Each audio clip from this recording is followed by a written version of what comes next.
Alfredo Figueroa es consejero del Instituto Federal Electoral desde el año 2008.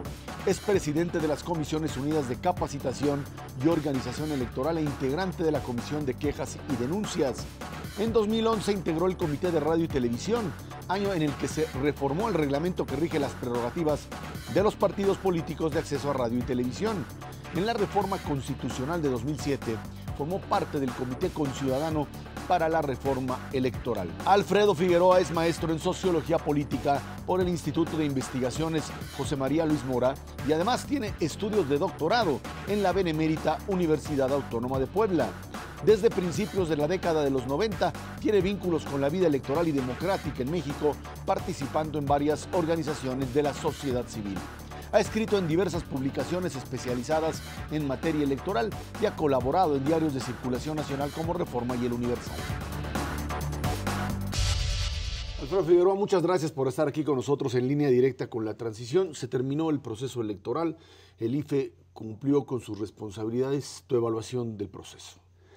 Bueno, gracias por la invitación. Primeramente, mi evaluación del proceso es que hemos tenido, digamos, un conjunto de aspectos en donde, desde el punto de vista comparado, creo que es dable señalar que la organización de la elección ha ido mejorando, como ocurre generalmente en el Instituto Federal Electoral. Creo que todo lo que tiene que ver con la instalación de mesas directivas de casilla, todos los datos e indicadores, digamos, desde la perspectiva comparada, nos llevan a afirmar que tuvimos una elección copiosa en términos de participación ciudadana, pero también de una buena organización electoral. Creo que los aspectos vinculados a los desafíos que la elección de 2006 arrojó, a algunos de ellos quedan resueltos, particularmente lo que tiene que ver con el acceso de los partidos políticos en los tiempos del Estado mexicano a la propaganda en radio y televisión. Pienso también que la parte que tiene que ver con las dudas o, digamos, el cuestionamiento que se hizo en el 2006 respecto de lo que había acontecido en la casilla y de cómo se habían contabilizado los votos ha quedado atrás. Se ha hecho un conteo de más de la mitad de la elección, de las 3 elecciones que vivimos, y se ha mostrado que las diferencias no son significativas en términos de lo que cuentan los ciudadanos el día de la jornada electoral y lo que ocurre después en el recuento, digamos, de lo que fue entonces la demanda de voto por voto, casilla por casilla. Quedan, y esto es parte de una discusión que tenemos que tener, una suerte de cuestionamientos al proceso electoral, particularmente por la coalición Movimiento Progresista, que nos llevan nuevamente, digamos, a una demanda de una elección que, en opinión del segundo lugar, no ha sido una elección lo suficientemente equitativa, sobre la que hay un conjunto de cuestionamientos que creo, si bien no es igual a la circunstancia vivida en el 2006, sí continuamos, digamos, con una lógica de no aceptación de los resultados, por una parte, con un relato público sistemático en esa dirección, y también creo que continuamos con un relato público en algunos momentos que, opuestos a esa condición, hablan de un vigor democrático y de una perfección que tampoco creo que sea la condición actual. Parecería que eso es, digamos, la posición en términos de lo político, pero el juez tiene que estar en otro espacio. El problema del dinero sigue siendo un elemento que no queda resuelto. Intentaron en la reforma electoral cerrar la llave del dinero con este asunto de no contratación de espacios en radio y televisión, y sin embargo los partidos se asignaron cantidades importantes de dinero que tienen que gastar de una o de otra manera, y parecería ser que el problema no es solamente lo que se asignan y lo que recolectan por fuera, sino cómo se le hace para seguir el circuito del dinero. Claro. No sé si es el problema de más regulación o, por el contrario, está esto tan sobreregulado que es imposible seguirle la pista al dinero. A ver, hay distintos aspectos que creo que vale la pena poner de manifiesto y consignar.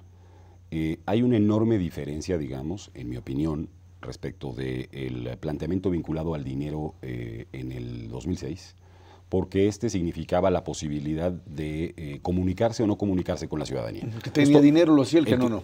Así es. O quien tenía prebendas, de quien no le cobraba, digamos, por un spot, podía aparecer, y claro, quien no. Esto no está hoy en discusión porque se ha acreditado que hubo digamos, un cumplimiento de los concesionarios y de los permisionarios de la radio y la televisión en términos de la propaganda. Hasta ahí este no es un capítulo problemático. Ciertamente hay todo un cuestionamiento en relación al dinero que tiene elementos, me parece, válidos en el siguiente sentido. Tenemos un diseño de fiscalización o del proceso de fiscalización en el Instituto Federal Electoral que está previsto desde la norma, desde la ley, para realizarse con posterioridad a la calificación de la elección.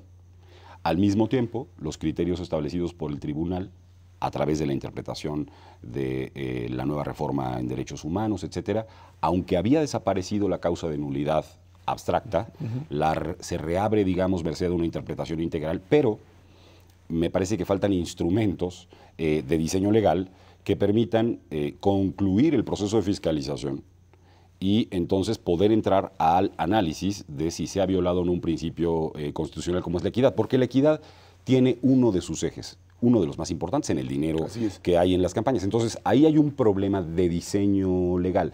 No quiere decir esto que pueda afirmarse que todas estas imputaciones que se han hecho sean verídicas, etcétera. Pero como tú muy bien planteas, creo que la fiscalización se vuelve un tema de discusión, sí para una reforma electoral quizá, pero yo, Esra, estoy planteando que debiéramos empezar a buscar otras rutas que no sean siempre una modificación solo de carácter electoral. Parece que el tiempo electoral simboliza cosas y hay otras esferas de la vida pública que deben de ser modificadas más allá de lo electoral. Lo tocan, pero deben ser modificadas en todo tiempo. Eso tiene que ver incluso quizá con el sistema financiero de nuestro país.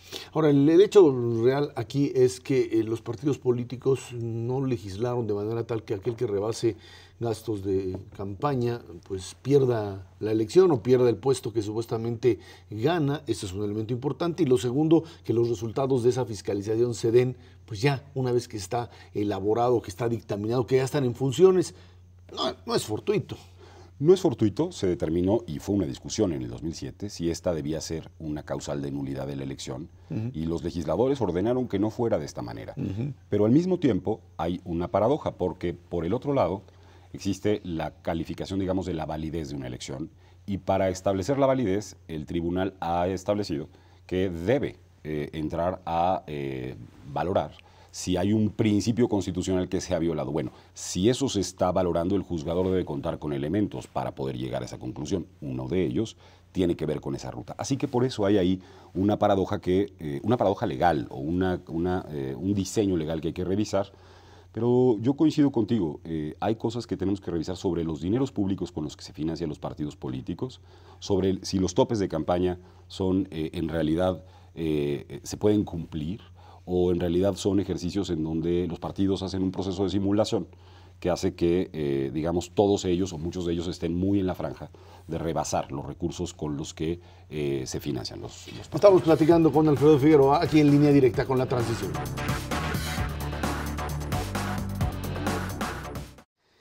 Alfredo Figueroa, el proceso electoral impugnado de un lado, de otro, parecería ser que los partidos políticos ya tienen suficiente experiencia en lo que ha sido esta transición democrática como para amoldarse a los reglamentos que ellos mismos imponen o a las leyes como ellos la manejaron. Es un avance democrático lo que hemos tenido, es un retroceso. Decíamos en la parte anterior, hay que seguir regulando, hay que bajarle a la regulación y permitir un flujo mayor en los procesos electorales. Creo que hay un conjunto de reflexiones que hacer en relación a lo que planteas. No es menor discutir cuál es el tiempo, cuál ha sido el tiempo que hemos tenido, digamos, de transición política. Valdría la pena plantearnos si no hemos estado ya en un proceso de transición demasiado larga en relación a distintos aspectos, y creo que seguir apostando por el método de solamente reformar lo electoral sin atender otras esferas de la vida pública que son necesarias para el Estado democrático y de derecho que es al que aspiramos los mexicanos y las mexicanas, sería un error. Sí hay que establecer algunas regulaciones. Creo que puede desregularse algunos aspectos que se han puesto de manifiesto. Por ejemplo, no soy partidario de continuar una ruta, por ejemplo, en esta impugnación se ha establecido que se debe monitorear a los medios de comunicación con el propósito de los contenidos noticiosos, establecer si hay equidad o no. A mí me parece que ese es un problema de pluralidad. O el asunto de encuestas, ¿no? O el asunto de las encuestas, ¿no? Que hay que restringir. A mí me parece que, por ejemplo, en el caso de los medios de comunicación, pues nosotros tuvimos un debate incluso en el IFE. Yo era partidario de que se monitoreara la opinión, porque el monitoreo de la opinión o el monitoreo de la cobertura noticiosa no es vinculatorio para establecer y llegar a ninguna conclusión. Simplemente es un mecanismo, una veeduría de medios, un mecanismo que le permite a la ciudadanía decir, así están los medios de comunicación, como un ejercicio de información para la ciudadanía, no para juzgar si lo está haciendo bien o lo está haciendo mal. Un medio de comunicación que decide seguir una línea editorial muy válida, que es la que el conductor, la empresa, en fin, van determinando.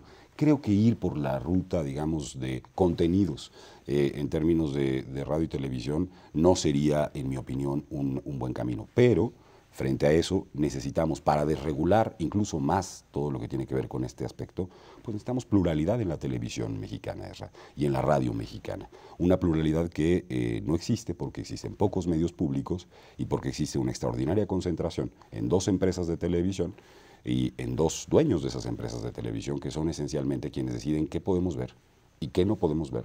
2 personas en el país, los mexicanos y las mexicanas, no solo durante el proceso electoral, sino en todo tiempo. Ese es un problema democrático que hay que atender y que no solo hay que atender por la vía electoral, hay que atenderlo en términos generales, buscar que exista una mayor competencia en torno al espectro radioeléctrico, particularmente la televisión, digo también en la radio, y esto debe ser parte de nuestras reflexiones para no seguir en una hiperregulación e ir atendiendo otros espacios de la vida pública que pasan por lo democrático, pero que no son exclusivos de lo democrático. Ahora, cuando se habla de la capacidad del IFE para fiscalizar, para buscar irregularidades, ¿de quién es la responsabilidad? El movimiento progresista dice, el IFE no investigó lo que tenía que investigar, el tribunal tampoco investigó.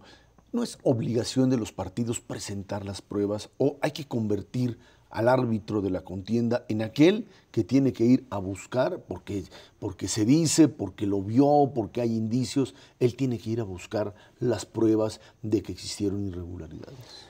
Bueno, aquí hay un extraordinario debate. En una parte es evidente que sí es verdad que los partidos políticos deben presentar pruebas, aunque tengan una condición o un carácter indiciario, y que es muy importante que las pruebas estén vinculadas con hechos que se consideran agravios. Es decir, déjame planteártelo así, una prueba no es una cosa. Es decir, el que yo llegue con una caja, con un conjunto de material, sin saber qué es lo que se está planteando, no es necesariamente una prueba. Creo que en este sentido ha habido un catálogo, digamos, de afirmaciones, tanto en el sentido de que no se han hecho investigaciones, cosa que es falsa. Se han hecho investigaciones en materia de fiscalización y sabemos muchas cosas hoy en relación a ese trabajo y sabremos más a partir de enero. Y también se ha hecho una descalificación como si todas las pruebas que hubiese presentado la coalición Movimiento Progresista fuesen lo mismo y no lo han sido. Hay pruebas que son y que fueron indicios que hay que efectivamente investigar, sobre los que hay que hacer un tipo de método de trabajo en la investigación, y hay algunas que no llegaron a ser pruebas como tal, ni siquiera pruebas de carácter indiciario. Entonces, otra vez, situarse en los 2 relatos, en el de solo se presentaron, no se presentaron pruebas, o en el nadie hizo ninguna investigación, me parece que es vivir un mundo sin distinciones, y eso me parece que no es lo que corresponde hacer. Hay elementos que se presentaron de prueba que fueron investigados y sobre los que hay que revisar el trabajo del tribunal y de la propia autoridad electoral. Y hay, evidentemente, planteamientos, digamos, que quieren equipararse con pruebas, cosas que no lo son. Repito, una caja de cosas no es una prueba. En ese sentido, el tribunal lo que hizo fue simplemente dictaminar a partir de lo que tenía en la mano. Eso fue lo que hizo. Y esto fue el resultado como tal. En ese sentido, para elecciones posteriores, habría que plantear claramente, por un lado, que los partidos sean mucho más responsables a la hora de las impugnaciones, pero por otro lado también el hecho de que pues, hay muchos espacios todavía ahí abiertos que tendrían que ser de una o de otra manera lugares en donde la autoridad tenga incidencia para poder fiscalizar? Pienso que sí. Pienso que hay algunos elementos, digamos, que hay que revisar del trabajo del propio tribunal, de la propia sentencia. No, a ver, cuando digo esto no quiero decir que se tenga que arribar a una conclusión diversa a la que arribó el Tribunal Electoral. Sí me parece que hay algunos aspectos en donde se equipara con una cierta racionalidad el tema de un conjunto de agravios respecto de otros que son de naturaleza muy diversa. Por ejemplo, déjame plantearlo en estos términos. Los asuntos que hemos vivido de la fiscalización tienen estos inconvenientes a los que he hecho referencia respecto de que aún no se concluye. No quiere decir que no existan ahí elementos que pudieran resultar preocupantes o que tienen abiertas un conjunto de líneas de investigación. Un problema de distinta manera. Otro problema es el que tiene que ver con el planteamiento de el vínculo entre el candidato ganador, el presidente electo hoy, y particularmente la empresa Televisa como una línea de investigación. Otra cosa, y me parece que ahí hay una reflexión sobre la que, independientemente de que se hubiera arribado a la misma conclusión, hay que afrontarlo metodológicamente de otra manera. Y hay otros asuntos vinculados pues, a estos utilitarios que se emplean en una campaña, todos los partidos políticos, que de suyo no se vuelven un elemento, digamos, ilegal. Es decir, el hecho de que alguien tenga una gorra, un vaso, en fin, no son esos elementos que permitan arribar a la conclusión de que todo eso ha servido para ir en contra de la libertad de sufragio. Es un problema de jerarquizar pruebas, sin duda alguna, ¿no? Así es, pero el tribunal lo ha tenido, yo esto también quiero reconocerlo, el tribunal ha tenido una tarea difícil en esta circunstancia, porque, repito, hay aspectos que no están concluidos y al mismo tiempo tienen la facultad, o se han dado la facultad, de interpretar algo frente a lo cual hay carencias, digamos, de información por parte de la propia autoridad. Estamos platicando con Alfredo Figueroa aquí en Línea Directa.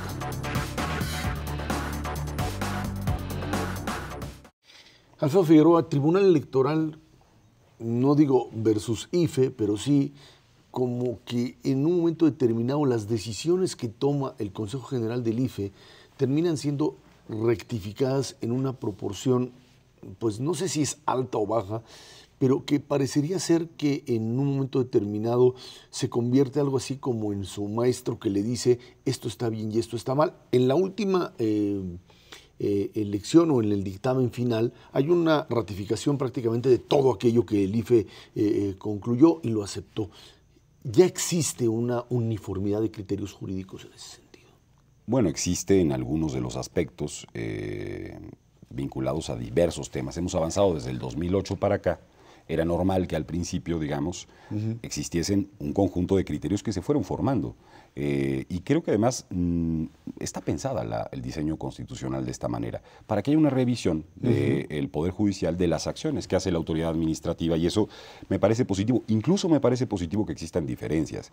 Es merced al diálogo entre la autoridad administrativa y la jurisdiccional como se van produciendo un conjunto de criterios para ir interpretando aquello que el legislador estableció y para ir dándole vigencia, digamos, en un proceso de claridad, incluso reglamentaria en algunos momentos, a lo que hace la autoridad administrativa y lo que va haciendo el tribunal. Desde luego que hay diferencias en el propio seno del Consejo General como órgano colegiado, las hay en el propio tribunal y entre entidades de distinta naturaleza también pueden darse. Creo que ha ido, sí, estabilizándose un proceso en relación a estos criterios. No quiere decir que todos estén resueltos, pero hay muchos que al principio eran absolutamente divergentes y que hoy han ido estableciéndose merced a ese diálogo. Esto ha ocurrido siempre, Israel. En el Tribunal Electoral, en esta última ocasión, se dio una opinión unánime, se habló exclusivamente de cuestiones jurídicas, se desecharon pruebas. Esto a diferencia de lo que sucedió hace 6 años, cuando el tribunal incluso emitió opiniones que tenían que ver con una visión, dicen algunos, subjetiva, es decir, el presidente Fox estuvo en posibilidad de poner en peligro la elección. Eso es una opinión que puede ser muy válida o no, pero no es un dictamen de un tribunal. En esta ocasión esto se desecha. El movimiento progresista dice, no hay una sola duda por parte del tribunal con respecto a la validez de la elección y eso hace que se tenga que descalificar al propio tribunal. El tribunal tiene que utilizar elementos subjetivos, el tribunal tiene que mencionar exclusivamente puros elementos jurídicos. ¿Qué es lo que tiene que hacer? A ver, primero hay que discutir, yo sé que esto es muy técnico, pero déjame plantearlo así. Una cosa es el dictamen de validez de la elección y otra fue lo que se llama el juicio de inconformidad. Creo que esto debiera tener un puente mucho más expreso en las normas, porque por un lado se llevó a cabo, digamos, el juicio de... No era igual que lo que ocurría con el otro tribunal y esta diferencia es importante hacerla. Se resuelve un juicio de inconformidad y una vez terminado ese juicio se hace un dictamen de validez. Que hace alguna referencia a ese juicio. Debe haber una conexión mucho más expresa entre el dictamen de validez y el juicio desde el punto de vista de un determinado análisis. Creo yo que es correcto arribar simplemente a un análisis técnico de la elección, es decir, por sus méritos y por los elementos de prueba que tengo, yo llego o arribo a esta conclusión. Sí pienso que un tribunal constitucional debe ir marcando, como lo ha hecho, o como lo hace la Corte en muchas ocasiones, va marcando una cierta guía de aspectos que, aunque no resultan, digamos, ciertos o fundados en un determinado sentido, sí constituyen un eje de reflexión y de discusión legal que en este caso no se dio por parte del tribunal. No tanto para establecer si una determinada acción hubiese llevado, no en lo que ocurrió en el tribunal pasado, pero lo que se puede echar a faltar en este asunto es que no hay un tribunal, digamos, que marque una agenda de aspectos que debieran ser revisados, como por ejemplo lo hace la Corte.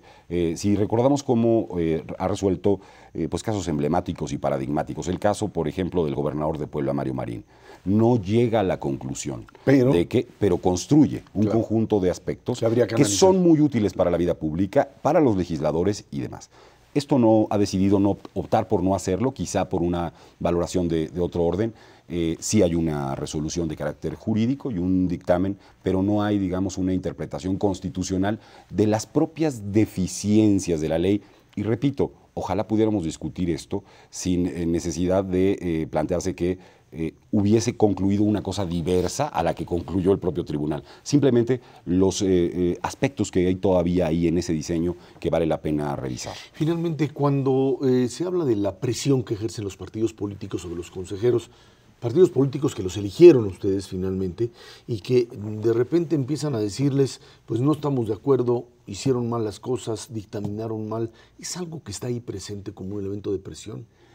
Mira, yo diría que no. A lo largo del tiempo en mi función como consejero electoral, digamos, yo fui electo por diversos grupos parlamentarios, votado por todos ellos. Fue una decisión que además no concitó, digamos, como ocurrió lamentablemente en otras ocasiones, una diferencia importante en la Cámara. No fue el caso mío, ni fue el caso de ninguno de mis colegas que hoy están en el propio Consejo General.